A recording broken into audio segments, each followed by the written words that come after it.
Assalamualaikum warahmatullahi wabarakatuh. Halo sobat, jumpa lagi dengan saya Dr. Romi, masih di Info Sehat bersama Dr. Romi. Pada kesempatan ini kita akan berbicara tentang perilaku hidup bersih dan sehat di masa pandemi COVID-19. Ada beberapa upaya yang bisa kita lakukan.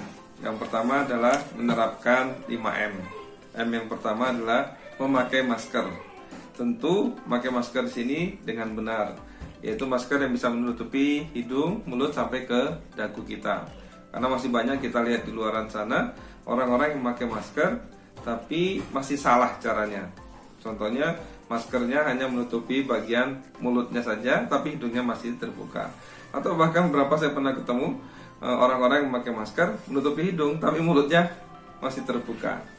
Kemudian yang kedua adalah menjaga jarak dari orang sekitar kita, lebih dari 1 meter, 1-2 meter. Yang ketiga adalah mencuci tangan. Terbaik adalah mencuci tangan dengan menggunakan sabun dan air mengalir. Tapi apabila tidak bisa menemukan sabun dan air mengalir, maka kita bisa mencuci tangan dengan menggunakan hand sanitizer. Kemudian mengurangi mobilitas. Apabila kita tidak harus keluar rumah, maka sebaiknya kita berdiam diri di rumah saja. Tapi apabila kita terpaksa untuk keluar rumah, maka hendaknya kita menghindari kerumunan, yaitu M yang kelima. Upaya berikutnya yang bisa kita lakukan adalah vaksinasi. Sekarang program pemerintah vaksinasi sudah bisa mulai dari umur 12 tahun sampai ke umur lanjut usia. Jadi putra-putra kita mulai dari umur 12 tahun bisa kita vaksinasi. Yang perlu kita ketahui tentang vaksin ini adalah vaksinasi COVID-19 bukan membuat kita jadi kebal terhadap COVID-19. Jadi ketika kita sudah melaksanakan vaksin dosis 1 dan dosis 2 pun kita masih mungkin untuk terinfeksi COVID-19 ini. Hanya ketika kita sudah divaksin, diharapkan tubuh kita sudah mempunyai antibodi di dalam tubuh kita. Sehingga ketika kita terjangkit virus COVID-19 ini, maka tubuh kita bisa melawan virus yang masuk ke dalam tubuh kita. Sehingga kita kalaupun terinfeksi, ada gejala maksimal gejalanya ringan atau bahkan tanpa gejala. Upaya lainnya yang bisa kita lakukan adalah dengan menjaga imunitas kita atau menjaga daya tahan tubuh kita. Caranya dengan makan minum yang baik. Yang baik ini selain masalah kecukupan gizinya juga tentang masalah waktunya. Jadi makan yang teratur, waktunya tepat dan juga kecukupan gizinya proporsional. Kemudian jelas tidak boleh merokok karena ya kita tahu merokok merusak banyak organ tubuh kita dan juga menurunkan imunitas kita. Jadi jangan merokok. Kemudian suplemen baik multivitamin atau madu dan herbal lainnya yang sifatnya suplemen silakan kita konsumsi asal tidak berlebihan. Kemudian olahraga ringan. Tentu olahraga yang tidak membuat tubuh kita sampai kecapean, tapi olahraga yang bisa membuat tubuh kita menjadi segar.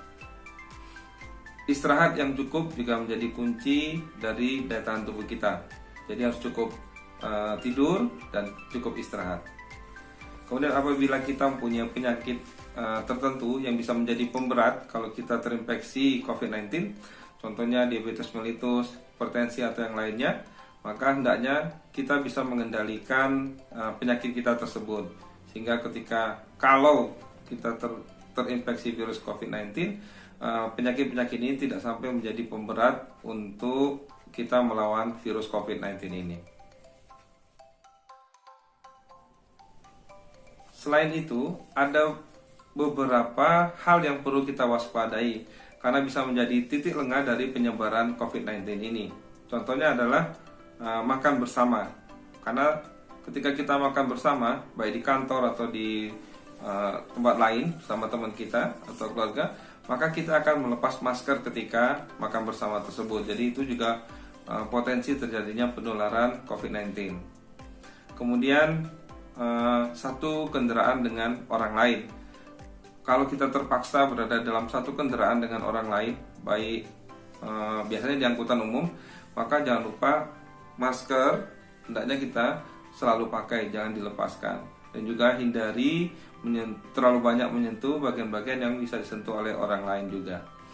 Kemudian kerja bersama dengan rekan kerja kita di dalam satu ruangan.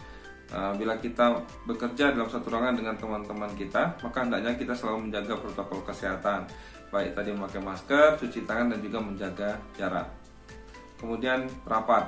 Nah, ini juga bisa menjadi titik lengah kita dari penyebaran COVID-19 ini, karena ketika rapat kadang-kadang kita agak lalai. Kita makan, minum ketika rapat sehingga kita terpaksa membuka masker pada rapat tersebut. Kemudian yang banyak juga menjadi titik lengah kita adalah ketika kita berfoto, baik selfie ataupun bersama dengan teman-teman kita. Karena ketika kita berfoto, itu cenderung kita akan membuka masker, baik ketika kita sendirian maupun dengan teman-teman kita. Ini juga bisa menjadi titik lengah yang harus kita waspadai dari penyebaran COVID-19 ini. Kemudian yang lainnya adalah penggunaan fasilitas umum, contohnya toilet umum atau penggunaan lift. Pada tempat-tempat fasilitas umum ini, hendaknya kita bisa menghindari atau seminimal mungkin menyentuh bagian-bagian dari fasilitas umum ini. Jadi intinya adalah tetap positive thinking, karena sebenarnya dibandingkan dengan pasien-pasien yang memburuk ketika terinfeksi COVID-19 ini, banyak sekali atau lebih banyak angkanya mereka-mereka yang sembuh ketika terinfeksi virus COVID-19 ini. Jadi kita harus selalu menjaga pikiran kita untuk selalu optimis dalam menghadapi pandemi ini. Kemudian tetap tidak lupa untuk menjaga protokol kesehatan dan juga menjaga daya tahan tubuh kita, dan yang paling utama adalah berdoa memohon lindungan dan keselamatan dari Allah Subhanahu wa taala. Demikian video pada kesempatan kali ini. Mudah-mudahan bisa bermanfaat. Jumpa lagi dengan video berikutnya, masih di Info Sehat bersama Dr. Romi. Assalamualaikum warahmatullahi wabarakatuh.